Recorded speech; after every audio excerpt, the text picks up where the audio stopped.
एक आईएएस अधिकारी अपने काफिले के साथ एक गांव में जाती है और उस गांव में पहुंचने के बाद एक झोपड़े पे जाती है।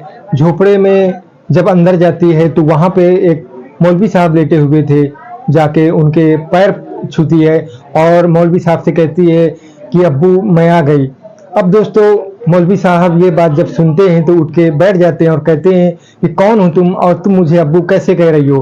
दोस्तों, फिर वो लड़की कहती है कि अब्बू मैं शिवानी आईएएस अधिकारी। मौलवी साहब जब ये बात सुनते हैं फुर्ती के साथ चारपाई से खड़े होते हैं और शिवानी को गले लगा लेते हैं और ढेर सारी दुआएं देते हैं। दोस्तों, ये कहानी बहुत ही इंटरेस्टिंग है, बहुत अच्छी कहानी है। बस आप लोगों से एक ही रिक्वेस्ट है कि हमारे चैनल को सब्सक्राइब कर लें और वीडियो को भी लाइक कर दें। दोस्तों, ये कहानी है झारखंड के एक छोटे से गांव से। एक पति पत्नी रहा करते थे और उन दोनों में बहुत मोहब्बत होती है। दोस्तों, उनकी शादी के करीब 10 साल हो जाते हैं लेकिन उनके कोई बच्चा नहीं होता। दोस्तों, वो काफ़ी मन्नतें मांगते हैं और जब एक दिन डॉक्टर को चेक करवाते हैं तो उनको डॉक्टर खुशखबरी देता है कि मुबारक हो, आप बाप बनने वाले हैं। दोस्तों, ये बात सुनकर जो राजकुमार होता है वो बहुत खुश होता है और उसकी पत्नी का नाम होता है गायत्री देवी।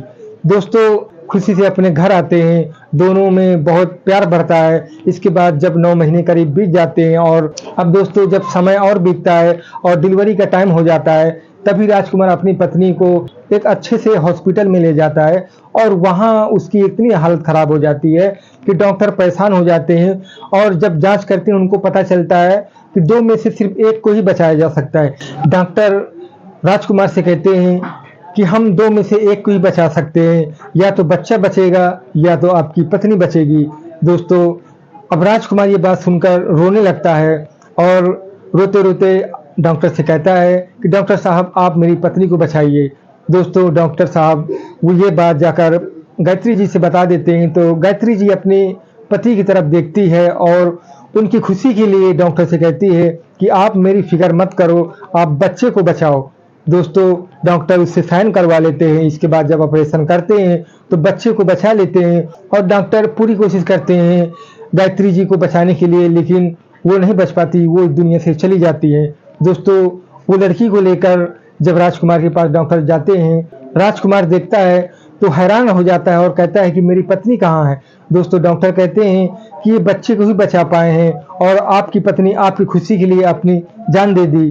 दोस्तों, ये बात सुनकर वो फूट फूट कर रोने लगते हैं। अब धीरे धीरे अपनी बच्ची को पालने लगते हैं। उसका नाम शिवानी रखते हैं और बड़े प्यार दुलार से उसको पालते हैं। दोस्तों, जब वो धीरे धीरे बड़ी हो जाती है, स्कूल जाने लायक हो जाती है, उसका एडमिशन अच्छी स्कूल में करवा देते हैं और शिवानी पढ़ने लगती है। धीरे धीरे वो और बड़ी हो जाती है और वो 10वीं क्लास तक पहुंच जाती है। हाई स्कूल का जब एग्ज़ाम देती है, एग्ज़ाम देने के बाद राजकुमार जो होते हैं वो शहर चले जाते हैं कोई काम से और जब वहाँ से वापस आते हैं तो रास्ते में उनका एक्सीडेंट हो जाता है और उनकी भी मौत हो जाती है।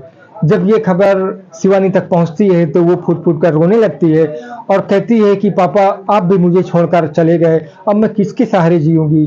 अब दोस्तों, शिवानी की ये हालत देखकर जो आस पड़ोस के लोग थे वो भी रोने लगते हैं। अब दोस्तों, शिवानी के जो रिश्तेदार होते हैं वो इकट्ठा होते हैं, उनमें बहस होने लगती है कि भाई शिवानी को कौन अपने साथ रखेगा। तो उनमें से उसकी बुआ आगे आती है और कहती है कि मैं शिवानी को अपने पास रखूँगी, मैं उसकी देखभाल करूँगी। अब दोस्तों, शिवानी को उसकी बुआ अपने घर ले जाती है, वहाँ उससे काम करवाती है, उसके साथ नौकरों जैसा सलूक करती है। कुछ दिनों के बाद जब रिजल्ट आता है, शिवानी अपना रिजल्ट निकाल कर देखती है तो वो स्कूल में टॉप कर जाती है। अब दोस्तों, वो ये खुशी किससे बताती, जो उसके पिता थे वो इस दुनिया में नहीं है। दोस्तों, वो अपनी बुआ के पास जाती है और कहती है कि बुआ जी मैं देखो टॉप कर गई और बहुत अच्छे नंबर से पास हो गई। मेरे पिताजी कहते थे कि बेटा तुम पढ़ लिख कर एक अच्छी नौकरी करना, एक बड़े अधिकारी बनना। दोस्तों, वो अपनी बुआ से कहती है कि बुआ मुझे और आगे पढ़ना है। तो उसकी बुआ कहती है कि बेटा जो तुम्हें पढ़ना था तो वो तुम अब पढ़ लिए, अब तुम्हें सिर्फ घर का काम करना है और घर देखना है। दोस्तों, वो तमाम कोशिश करने के बावजूद भी उसकी बुआ नहीं मानती, उसको मनाती हैं लेकिन वो नहीं मानती। अब दोस्तों, कुछ दिन के बाद जो शिवानी का घर होता है उसको भी उसकी बुआ बेच डालती है और उसके पैसा जो मिला था वो अपने पास रख लेती है। दोस्तों, शिवानी सोचने लगती है कि मैं अगर अपने बुआ के पास रहूंगी तो शायद मैं अपने पिताजी का सपना पूरा ना कर पाऊंगी। दोस्तों वो एक दिन भागने का प्लान बनाती है, लेकिन सोचती है कि मैं भाग कर जाऊंगी कहाँ। दोस्तों वो कैसे भी करके कुछ और दिन गुजारती है। इसके बाद जब और ज्यादती बढ़ जाती है उसकी बुआ की, तो वो सोचती है कि मुझे यहाँ से भागना ही होगा, तभी मैं अपना सपना पूरा कर पाऊंगी। दोस्तों उसकी बुआ एक दिन शादी में चली जाती है। रात का टाइम होता है तो वो अपना बैग पैक करती है और सोचने लगती है कि अगर मैं आज ना भाग पाई तो कभी नहीं भाग पाऊंगी। दोस्तों वो रात के अंधेरे में निकल जाती है और पैदल ही स्टेशन पहुंचती है। वहां पहुंचने के बाद जो भी ट्रेन उसको मिलती है उसी ट्रेन में बैठ जाती है। उसको खुद को पता नहीं होता कि मुझे कहाँ जाना है, कहाँ रुकना है, कुछ अता पता नहीं होता। दोस्तों रात का वक्त था तो उस बोगी में कुछ ही गिने चुने लोग बैठे हुए थे। उन्हीं में से एक लड़का शिवानी पे नजर रखता है और उस पे गंदी गंदी कमेंट करता है। शिवानी समझ जाती है कि कुछ गलत होने वाला है। अब वो लड़का अपने दोस्तों को फोन करता है और 3 लोग को और बुला लेता है। जब ट्रेन स्टेशन में रुकती है तो 3 लोग और चढ़ते हैं तो शिवानी के सामने बैठ जाते हैं। शिवानी समझ जाती है कि शायद मेरे साथ कुछ अनहोनी होने वाला है। शिवानी उसी वक्त ट्रेन से नीचे उतर जाती है। छोटा स्टेशन था, वो बाहर निकलती है और भागते जाती है। वो लड़के भी उतरकर उसका पीछा करते हैं। दोस्तों सुबह का वक्त हो जाता है, करीब 5 बज जाता है। अब वो एक मस्जिद के पास से गुजरती है तो वहां पे देखती है कि एक मौलवी साहब मस्जिद जा रहे हैं। तो वो मौलवी साहब को आवाज देती है और कहती है कि मेरी हेल्प करो। दोस्तों वो मौलवी साहब जब देखते हैं कि लड़के कुछ पीछे लगे हैं तो कुछ सोचे समझे वो शिवानी को मस्जिद के अंदर ले लेते हैं और वो लड़कों को सख्त वार्निंग देते हैं। इसके बाद वो लड़के वहां से भाग जाते हैं। दोस्तों मौलवी साहब जब फिर अंदर जाते हैं तो शिवानी से पूछते हैं कि बेटा इतनी रात के तुम क्यों बाहर घूम रही हो। शिवानी अपनी पूरी कहानी बताती है और कहती है कि मैं अपनी बुआ की इधर से भाग कर आई हूँ। दोस्तों फिर मौलवी साहब पूछते हैं कि तुम्हें कहाँ जाना है, कहाँ रहोगी। तभी शिवानी कहती है कि पता नहीं मेरी मंजिल कहाँ है, बस मुझे पढ़ाई करना है और पढ़ लिख कर अपने पिताजी का सपना पूरा करना है। दोस्तों मौलवी साहब कहते हैं कि बेटा ऐसा करो कि मैं भी अकेले ही रहता हूँ अपने घर में, चाहो तो तुम मेरे घर में रहकर पढ़ाई कर सकती हो, जो तुम्हारे फीस का पैसा होगा मैं कर दूंगा। दोस्तों वो मौलवी साहब के साथ घर चली जाती है और मौलवी साहब उसका एडमिशन करवा देते हैं।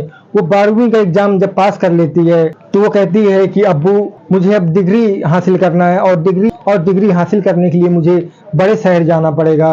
दोस्तों जो मौलवी साहब होते हैं वो पैसे को इंतजाम करते हैं और अपने साथ एक बड़े शहर ले जाते हैं, वहाँ उसका एडमिशन करवाते हैं और उसको कुछ पैसे दे के वापस चले आते हैं और कहते हैं कि बेटा तुम्हें और पैसे की जरूरत पड़े तो मुझे जरूर बताना। दोस्तों वो जब डिग्री भी हासिल कर लेती है तो वो सोचने लगती है कि अब्बू जो हैं वो काफ़ी बूढ़े हैं, करीबन 65 साल की उम्र हो चुकी थी उनकी और उनकी ही ज़िंदगी काफ़ी और ये भी अपनी ज़िंदगी काफ़ी मुश्किल से गुजारा करते हैं। अगर मेरी फीस का ये फिक्र करेंगे तो ये भी काफ़ी परेशान हो जाएंगे। वो कहती है कि अब्बू तुम मेरे लिए अब परेशान मत हो, छोटा मोटा काम करके अपना गुजारा कर लूँगी, अपने फीस के लिए पैसा जमा कर लूँगी। वो काम की तलाश में एक होटल में जाती है और वहाँ होटल का जो मालिक होता है उससे कहती है कि बाबूजी मैं नौकरी करना चाहती हूँ और मुझे कोई भी काम दे दो। दोस्तों वो होटल का मालिक कहता है कि बेटा तुम्हारे घर में क्या कोई नहीं है जो तुम नौकरी करना चाहती हो। वो अपनी पूरी कहानी बता देती है। फिर दोस्तों होटल का मालिक सोचने लगता है कि बेटा तुम्हारी कहानी बहुत दर्द भरी है और मेरी भी एक लड़की है, मैं उसको बहुत कोशिश किया पढ़ाने का लेकिन वो आगे नहीं बढ़ पाई। मैं चाहता हूँ कि तुम ये काम वाम छोड़ो और मैं तुम्हारी फीस का इंतजाम कर दूंगा। कहाँ जाना है तुम्हें। वो कहती है मुझे दिल्ली जाना है। तो वो अपने साथ दिल्ली ले जाता है, उसको एक अच्छे कोचिंग सेंटर में एडमिशन करा देता है, उसके फीस का इंतजाम कर देता है, उसके रहने खाने पीने का इंतजाम कर देता है और कहता है कि कभी तुम्हें किसी चीज़ की ज़रूरत पड़े तो मुझे ज़रूर बताना। अब दोस्तों वो होटल मालिक वहाँ से आ जाता है और जब वो कोचिंग सेंटर में मन लगाकर पढ़ती है तो एक दिन वो आईएएस अधिकारी बन जाती है। दोस्तों अब वो एक दिन जब वो होटल मालिक जाता है उससे मिलने के लिए तो सारी बात बताती है तो होटल मालिक उसको मुबारकबाद देता है और काफ़ी खुश होता है। इसके बाद शिवानी जो है उसको ट्रेनिंग के लिए बाहर जाना होता है तो वो ट्रेनिंग में चली जाती है। ट्रेनिंग पूरी करने के बाद उसकी एक जिले में ड्यूटी लग जाती है और जब वो ड्यूटी लग जाती है तो होटल मालिक उससे मिलने के लिए जाता है।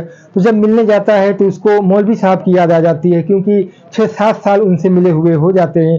दोस्तों उनकी ड्यूटी जब लग जाती है तो वो अपने काफिले के साथ वो गांव के लिए निकल पड़ते हैं और इसके बाद वो उसी झोपड़े के पास जाते हैं जो मिट्टी का होता है। तो आधा गिर चुका था और कुछ हिस्सा बचा हुआ था। जब वो अंदर जाती है तो देखती है कि मौलवी साहब लेटे हुए हैं, तो जाती ही उनके पैर छूती है और कहती है कि अब्बू मैं आ गई। जब ये बात मौलवी साहब सुनते हैं तो उठकर बैठ जाते हैं और पूछने लगते हैं कि बेटा तुम कौन हो और तुम मुझे अब्बू क्यों कह रही हो।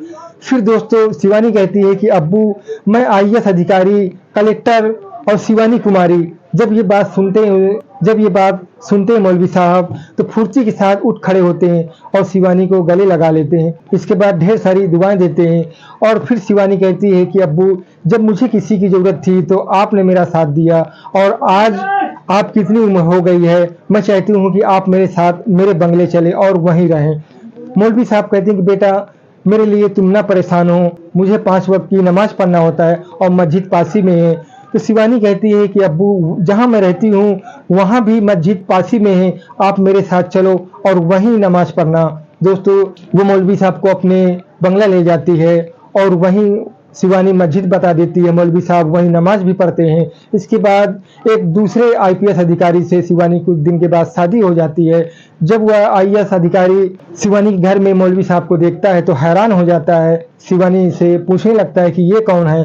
तो शिवानी अपनी कहानी बता देती है। तो ये कहानी जानकर वो अधिकारी बहुत खुश होता है और शिवानी कहती है कि तुम्हें भी इनकी मदद करना चाहिए और तुम्हें भी उनका ख्याल रखना होगा। वह अधिकारी कहता है कि मुझे बड़ी खुशी होगी कि मैं इनका ख्याल रखूं। दोस्तों ये कहानी यहीं समाप्त होती है। बस आप लोगों से एक ही रिक्वेस्ट है कि हमारी वीडियो अच्छी लगी हो तो हमारे चैनल को सब्सक्राइब करें, हमारी वीडियो को भी लाइक करें और अपनी राय कमेंट बॉक्स में ज़रूर छोड़ दें और मिलते हैं फिर अगली वीडियो में।